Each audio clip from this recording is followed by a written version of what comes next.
एक संदेश देना चाहता हूँ कि उनके दिमाग में सबसे पहले तो राष्ट्र सर्वोपरि रहना चाहिए। उनको देश के बारे में ही सोचना चाहिए कि हमें देश के लिए कितने मेडल जीतने हैं और जिससे कि देश का नाम रोशन हो। अपने भविष्य के बारे में या अन्य चीज़ों के बारे में अपना दिमाग न लगाए, सबसे पहले अपने राष्ट्र के बारे में सोचें। दूसरा, खिलाड़ी की आगे बढ़ने की जो भूख है वो कभी भी ख़त्म नहीं होनी चाहिए। कई बार नेशनल में मेडल जीतने पे बच्चा देखता है कि मैं तो नेशनल में मेडल जीत चुका हूँ, बाद में उसको ये नहीं सोचना चाहिए। उसको नेशनल में राष्ट्रीय स्तर पर मेडल जीतने के बाद में उसको सोचना चाहिए कि मैं अब इंटरनेशनल लेवल पे मेडल जीतूँ।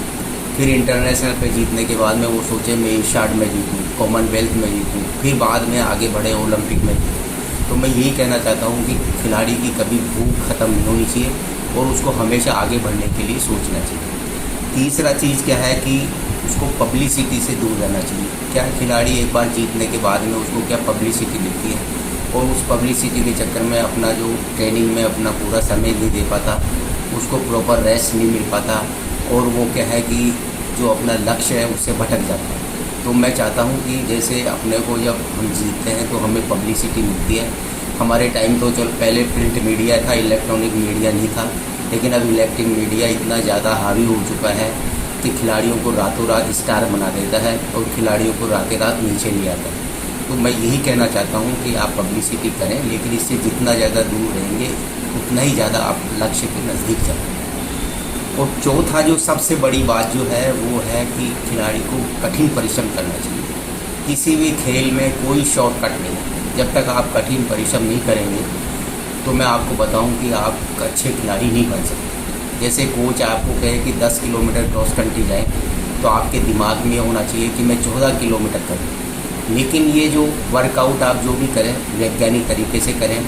कई बार खिलाड़ी क्या किताबों में देखकर, यूट्यूब में देखकर अनाप शनाप ओवरलोड कर लेते, तो बॉडी को ओवरलोड भी नहीं करना है, लेकिन हार्ड वर्क ज़रूर करना है और वो वैज्ञानिक तरीके से होना चाहिए।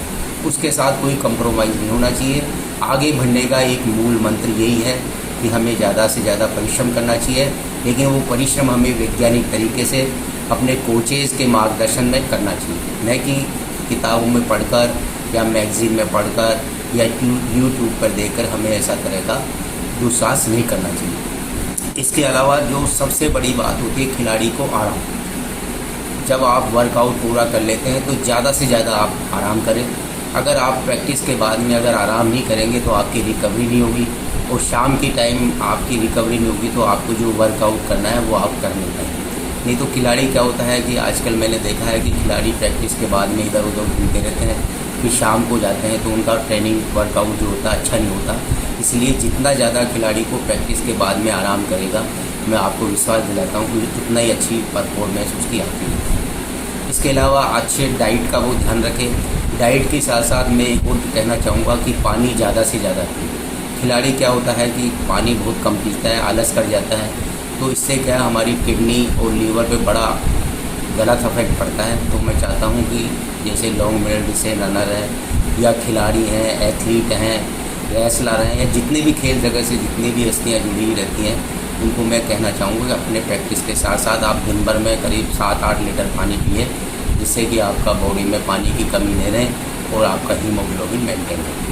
अंत में मैं यही कहना चाहता हूँ कि सभी खिलाड़ियों को मेरी शुभकामनाएँ और मैं चाहता हूँ कि ज़्यादा से ज़्यादा मेहनत कर जो एक रास्ता